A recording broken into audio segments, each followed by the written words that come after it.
Welcome, Dr. James Beckett, Sports Card Insights. First, thanks sponsors, Topps, Panini, and Upper Deck, Heritage Auctions, Huggins Scott Auctions, Mike Stadium Sports Cards, Burbank Sports Cards, ComC.com, and Beckett Media, Beckett Grading, Beckett Authentication. This is another Keating question episode where John Keating had sent in some questions and I started asking him. Some are serious and some are not so serious, but hopefully you'll find some good sports card insights, and be sure to check out John's podcast of that 70s card show. Thanks, everybody, and here is the interview. Do you feel like the hobby is in the midst of an identity crisis? The reason I say that is it's always been a hobby that prides itself on not having oversight or regulation, but it seems like oftentimes we're screaming for regulation and oversight. eBay is a good example with their deal with CSG and whatnot. Do you think that there's a bit of an identity crisis in the hobby? Okay, some psychobabble. I'll hit you with a little bit. I'm just thinking, is the hobby or hobbyists, are they schizophrenic? Yeah. Schizophrenic is a break with reality. Okay, so I don't think we're schizophrenic. Okay, are hobbyists OCD, obsessive compulsive? Some might be. I think there's a real drivenness to complete. I've said I'm not obsessive. I'm not thinking about it all the time, but I am compulsive. I say I'm going to do it. I'm going to do it. Is the hobby bipolar, which is what used to be called manic depressive? Yeah, there's a mania. I don't know that there's much of a depressive kind of aspect to it, but there's some mania that people get into. There's some highs and lows in the hobby. And the fact that it's confusing, and there's a place for introverts and extroverts. There's some introverts out there that do pretty well, and there's some extroverts out there that do pretty well. I just think anybody can enjoy it. Are there quiet people that come alive at the card show? Yes, I think that happens too. Whether they're alter ego, maybe that'd be another thing that right. You have a lot of confidence because you've got nerd walking right next to great athletes. If you turn the clock back, not necessarily right now, but you've got people that love sports, but some of them loved it from afar. And some of them had some prominence at some point in their life to where they really enjoyed that too. I just feel like we want the best of both worlds or however many worlds there are. Just saying there's that tension. It's like bipolar or something. I'm not trying to push that. Other than there's a tension, a yin yang in the hobby, and that's part of the charm of it. And like I say, the schizophrenic or the break from reality, that's what's bad. Or these depressive episodes where you can't get out of bed. I don't think that happens. Most of the people in the hobby, when you go to a big show, you're going to the trade night until 3:00 in the morning. Yeah. And then your alarm, or maybe you don't even need your alarm. You're up at 8:00 the next morning or 7:00 to have breakfast with your buddies and be in line for the show for the VIP early entrance. To try to trade what you picked up last night in trade night. To try Maybe, to put that into something bigger. So fanatics is a good word. What do you think about mainstream content creation? Thankfully, there's YouTube and there's podcasts. You and I can do a podcast with little to no expense. I see some networks out there trying to pick stuff up. I think Spotify, fantasy football was huge for the NFL. And I could probably see that happening if some of the ESPNs or Fox Sports or SiriusXM picked up on what some of the people out there do, because some of the people are very polished with their content. What do you think about that? Do you see that coming to our hobby or to the mainstream more? Because our hobby content creation is still below the surface of the mainstream for sure. But you fantasy football stuff, there's a channel on it, SiriusXM, ESPN has devoted a lot of time to that, Yahoo. It's out there. Seems like the leagues, everybody would benefit from it all down the line. If there was a little more push for hobby content, you mean? Yeah, for sure. On a mainstream level, not like everybody subscribing to everybody else's YouTube channel or whatnot. One of the things is that there's the rhythm, to be musical here. The rhythm of the hobby is, I won't say it's jazz, but basically the calendar is different. You go from show to show, whereas fantasy football or fantasy sports of any kind is driven by the schedule. It's synchronous versus asynchronous. Yeah. Yes. So synchronous as opposed to asynchronous. And so the hobby, there's no urgency, but it's what you've enjoyed with your podcast. What I've enjoyed with my podcast is you can be episodic. You don't have to be linear. You can jump around. And that's what I enjoy. But that's not what, I guess Joe Rogan can jump around and do whatever he wants to do. But if you got millions of followers, they're just going to, follow what you want to say. But he's more dealing with timely topics or urgent, what a whole bunch of people really care about. And he's going to be a little bit controversial and a little bit funny and all that. So I think there's not the urgency there, John. And even fantasy would get higher marks because they would almost look like a podcast about cards is one level removed. In other words, if you had a choice and you're a card collector and you want to buy modern cards, so this year's cards, then I think there'd almost be a sentiment that you'd be better to spend an hour on a podcast talking about prospects from a fantasy standpoint, talking about prospects from a card collecting standpoint, because ultimately there would be some sense that fantasy is what drives the cards, not the other way around. Makes sense to me. I can dream, though. I got a question for you. You said when Rich and I were on some episodes, and maybe because of the John Madden tribute, but you said you guys sounded like Summerall and Madden. I want to know which one is which. It's obvious. Come on, man. Rich is your color guy. You know that. He's your color guy. No way. He is Pat Summerall.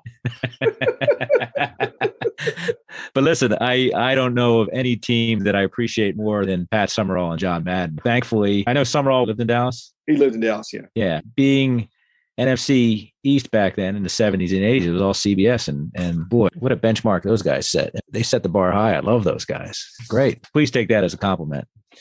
Okay. Another one you asked me about was can somebody do bad things off the field and get kicked off my wall? Yeah.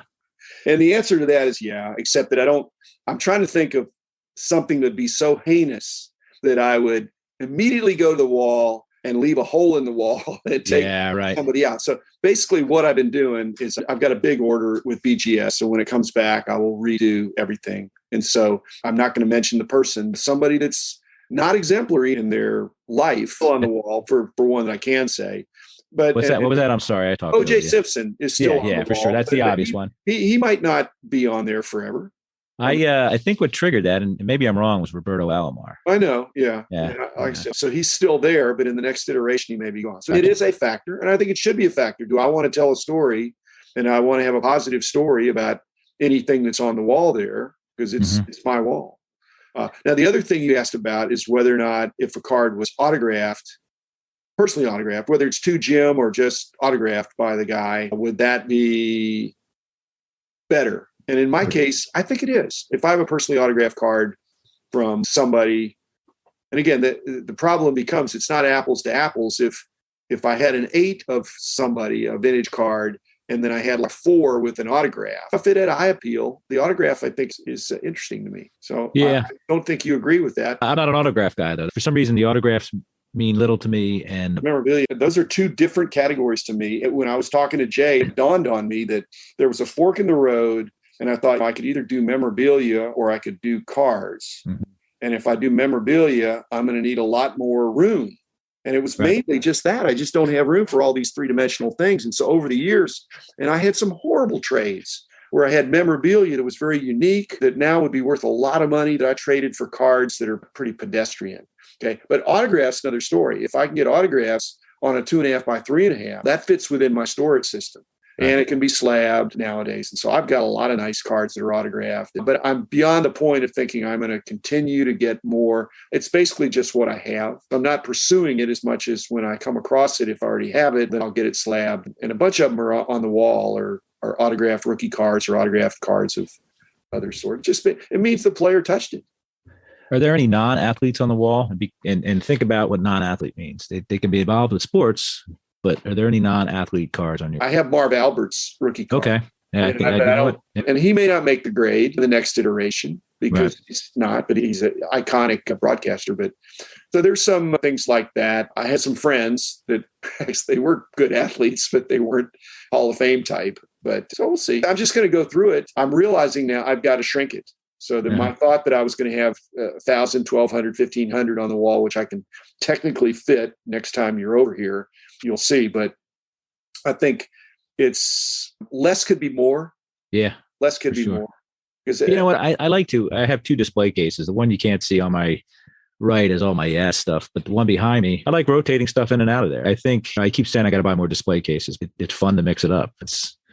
And it's less than, not that yours is intimidating, but it's less, it makes more sense for me. It's not intimidating to the modern collector that is looking for the shiny stuff.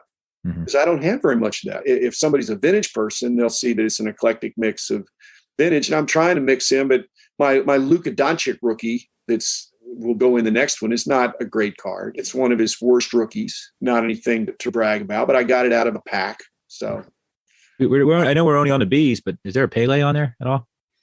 I don't think so. There will be. Pele, I don't have one of those super expensive ones, but some of my stuff, like the Franz Beckenbauer that I included. I've got a bunch of soccer, but it's buried. And some of that stuff, the Pele, there's a nice Pele, I'm sure, that's not his rookie, but something from the 70s maybe, that's at BGS right now. It has been there for quite a while.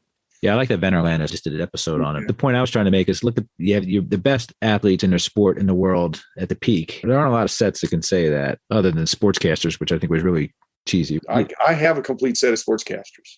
Really? How many cards is that? Over 1,000? 2,300, something like that. The high numbers are just where it's at. The last few series were way tougher. Underprinted. But they just ran out of steam. They ran out of steam. It's crazy. I got two different groups. I don't know if I have two sets. I may have two sets. I thought there were two sets. No, there's international versions too. Oh, okay. There's 100 and some series. There's some skip numbering, but anyway. But one group I got from a guy. I had some from back in the day when I was a collector, and I just got them. And then at auction, I bought a set, but it was not in numerical order. It was by sport. And that's so you got this little packet of golf ones. Right. And again, there's easy ones and there's some really hard ones. But slabbing them would be expensive. Yeah. There's a Gretzky rookie. Oh, really? I didn't know. That's on my list to do down the road. But obviously, it's a monster set. And Magic, Johnson. And they're almost like pre-rookies. Is he in his Michigan State? Yeah. I think the only one I didn't ask you about was the players and the leagues now at the table. Scott Boras card. Yeah, I've had that for a long time. Scott Boras. Is he still as prominent as he was? Because he was the man, obviously. When I'm doing these videos, I'm doing them in a way that I realize I need to be aware of nobody's ever going to comment about the card. And I'm the only one that cares about the story. I probably ought to take it down and focus more on things that the average person or a serious collector. There's enough for the serious collector. There's cards they would admit. Any serious collector, there will be cards on there. That's already what I was have gonna that say. covered. Yeah. I think there's a lot of stuff that people have not seen, or even if they have seen it, they don't realize they've seen it at a card show. It doesn't. Well, they probably haven't seen it. I won't discourage you. I say keep going. But I just, like I said, I'm still waiting. I've got a whole bunch of cards at BGS, and I can't twist their arm too much. They're just so backed up, and I don't want to pull rank or I don't think I can anymore anyway. But so what's the longest wait you've had so far? What submission are you waiting for? I mean, we're talking probably I'm a year out. I'm a year out now. Yeah. You've been getting some. Well, I've gone as long as 16 months. Okay. When you submitted them, did you submit them all at once, or did you submit them on a monthly basis? This last one, I've done some waves. I gave them some in February and a year ago, and I haven't gotten any peak on that. And then I did some in April and some in May and some in June. Crazy.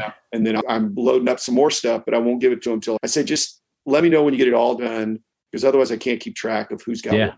Some are for resale, but it's unwise not to grade something. Certain things you just have to grade it, or you're just leaving so much money on the table.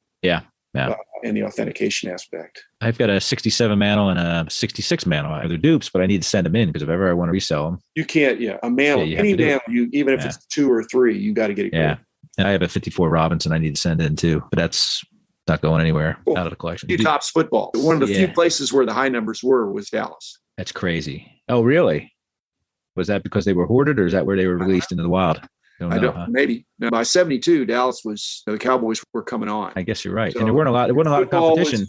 King down here. And the Rangers had just come. Hockey, basketball. Yeah. So the 72 high numbers, you'd find them here, whereas you wouldn't find them a lot of places. People didn't even know they existed. Yeah. Somebody else wrote that to me. It's a great series. Yeah. Yeah. Awesome. Thank you, man.